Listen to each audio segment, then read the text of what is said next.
আপুনি চাই আছে DY365 ডিজিটেল আইন হাতত লৈ উজনি অসমত কৰ্মৰত শ্ৰমিকৰ ওপৰত অত্যাচাৰ নচলিব। শান্তিৰ অসমত অশান্তিৰ পৰিৱেশ সৃষ্টি কৰিব বিচাৰিছে একাংশই, গতিকে এই কাম নচলিব।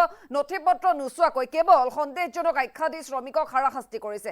এখন জিলাৰ পৰা আন এখন জিলালৈ কোনো যাব নোৱাৰে বুলি আইন নাই। শ্ৰমিকৰ ওপৰত এচাম উগ্ৰ হিন্দুত্ববাদী নেতাৰ অত্যাচাৰ আমি সহ্য নকৰোঁ, এনেদৰে এতিয়া গৰজি উঠিছে সংখ্যালঘু সংগ্ৰাম পৰিষদে। আৰু তাৰ পিছতে দেখিবলৈ পোৱা গৈছে আৰক্ষীৰ কাষ চাপিছে। এই মুহূৰ্তৰে গুৰুত্বপূৰ্ণ খবৰ।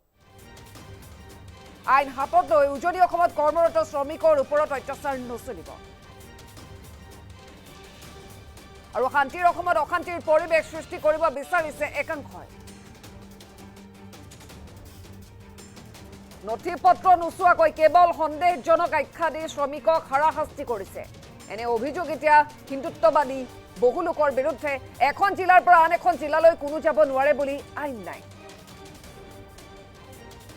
আৰু শ্ৰমিকৰ ওপৰত এচাম উগ্ৰ হিন্দুত্ববাদী নেতাৰ অত্যাচাৰ আমি সহ্য নকৰোঁ বুলি এবাৰ হুংকাৰ আহিছে, দাবী উত্থাপিত কৰিছে।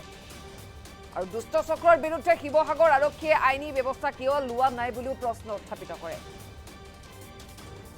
আৰু খাটি খোৱা শ্ৰমিকৰে সুৰক্ষা নাথাকিলে অন্য লোকৰ সুৰক্ষা ক'ত থাকিব বুলি এটা ডাঙৰ প্ৰশ্ন উত্থাপিত কৰে। আৰু মুখ্যমন্ত্ৰীৰ নিৰ্দেশত উজনি অসমত মুছলমানৰ ওপৰত চলিছে নিৰ্যাতন। বিস্ফোৰক অভিযোগ এবাৰ আমি শুনিবলৈ পাইছোঁ। সন্দেহযুক্ত আখ্যা দি দেশৰ নাগৰিকক অত্যাচাৰ চলালে দল সংগঠন কিন্তু বহি নাথাকে, এনেধৰণৰ এইবাৰ হুংকাৰ আহিছে।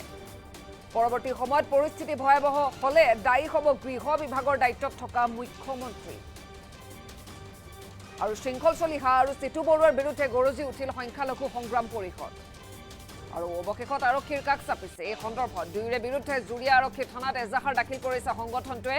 তাৰ লগতে বহু বিস্ফোৰক কথা কৈছে যে সন্দেহজনক লোক আখ্যা দি শ্ৰমিকৰ ওপৰত অত্যাচাৰ চলিছে। আইন হাতত লৈ উজনি অসমত কৰ্মৰত শ্ৰমিকৰ ওপৰত যি অত্যাচাৰ চলিছে সেয়া গ্ৰহণযোগ্য নহয়। শান্তিৰ অসমত অশান্তিৰ পৰিৱেশ সৃষ্টি কৰিব বিচাৰিছে একাংশই। নথিপত্ৰ নোচোৱাকৈ সন্দেহজনক আখ্যা দিছে কিছু লোকক। আৰু এখন জিলাৰ পৰা আন এখন জিলালৈ কোনো যাব নোৱাৰে বুলি আইন নাই, গতিকে এই অত্যাচাৰ নচলিব। শ্ৰমিকৰ ওপৰত এচাম উগ্ৰ হিন্দুত্ববাদী নেতাৰ অত্যাচাৰ আমি সহ্য নকৰোঁ বুলি সংখ্যালঘু সংগ্ৰাম পৰিষদ এবাৰ গৰজি উঠিছে। আৰক্ষীৰ কাষ চাপিছে। দুষ্ট চক্ৰৰ বিৰুদ্ধে শিৱসাগৰ আৰক্ষীয়ে আইনী ব্যৱস্থা বৰ্তমানলৈকে কিয় লোৱা নাই, এনেধৰণৰ প্ৰশ্ন এবাৰ উত্থাপিত কৰিছে। খাটি খোৱা শ্ৰমিকৰে যদি সুৰক্ষা নাথাকে তেন্তে অন্য লোকৰ সুৰক্ষা ক'ত থাকিব, এই প্ৰশ্ন সংখ্যালঘু সংগ্ৰাম পৰিষদৰ। মুখ্যমন্ত্ৰীৰ নিৰ্দেশত উজনি অসমত মুছলমানৰ ওপৰত নিৰ্যাতন চলিছে, গতিকে পৰিস্থিতি যদি আৰু ভয়ংকৰ হয় তেন্তে তাৰ বাবে দোষী হ'ব বা দায়ী হ'ব কেৱল মুখ্যমন্ত্ৰী হিমন্ত বিশ্ব শৰ্মা।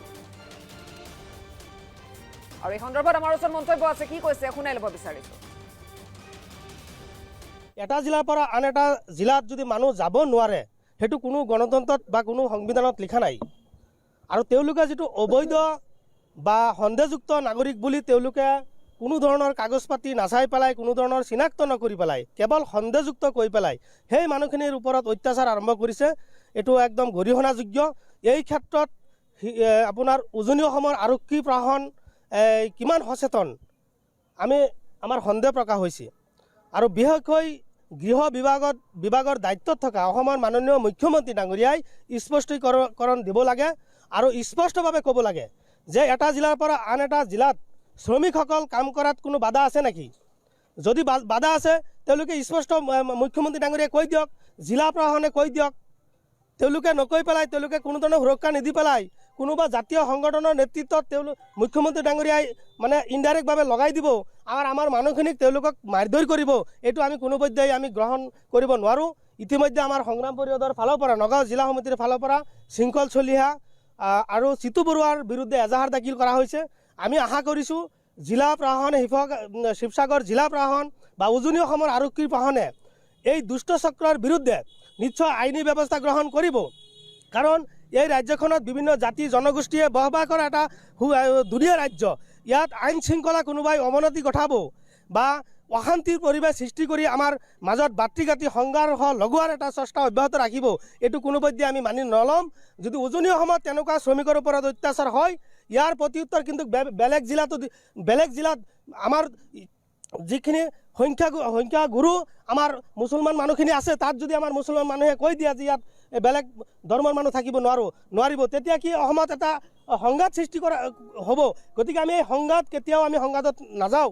গণতন্ত্ৰৰ ঊৰ্ধত কোনেও নহয়, আইনৰ ঊৰ্ধত কোনেও নহয়, আৰক্ষীৰ ঊৰ্ধত কোনেও নহয়। গতিকে গণতন্ত্ৰ গণতন্ত্ৰ প্ৰক্ৰিয়াটো বিশ্বাস কৰাৰ প্ৰয়োজন আৰু আইনৰ ঊৰ্ধত গৈ যি তেওঁলোকে আইন হাতত লৈছে গতিকে তেওঁলোকৰ বিৰুদ্ধে আৰক্ষীয়ে কিয় ব্যৱস্থা লোৱা নাই অসমৰ অশান্তিটো কোনেও নিবিচাৰে কেৱল মুখ্যমন্ত্ৰী ডাঙৰীয়াৰ নেতৃত্বত আমি দেখিছোঁ মুখ্যমন্ত্ৰী ডাঙৰীয়াৰ নেতৃত্বত ইতিমধ্যে অসমৰ মুছলমান নিৰাপত্তা নহয় অসমৰ মুছলমান সুৰক্ষিত নহয় গতিকে আজি এটা শ্ৰমিকৰ যদি নিৰাপত্তা নাথাকে শ্ৰমিকে তেওঁলোকে যেনে তেনে কাম কৰি তেওঁলোকে জীৱন নিৰ্বাহ কৰা ব্যক্তিসকলৰ ওপৰত যদি কোনো ধৰণৰ মানে সুৰক্ষা নাই তেওঁলোকৰ সুৰক্ষাই যদি উজনি অসমত নাই তেনেহ'লে বাকী মানুহৰ কি সুৰক্ষা থাকিব গতিকে মুখ্যমন্ত্ৰী ডাঙৰীয়াক আমি প্ৰশ্ন কৰিছোঁ স্পষ্ট তেখেতে ক'ব লাগিব কাৰণ মুখ্যমন্ত্ৰী ডাঙৰীয়াৰ নিৰ্দেশত উজনি অসমত মুছলমানৰ ওপৰত নিৰ্যাতন চলি আছে মুখ্যমন্ত্ৰী ডাঙৰীয়াই বিহাৰ এটা সম্প্ৰদায়ৰ মুখ্যমন্ত্ৰী নহয় আৰু যদি ভাবে যে বিহাৰ এটা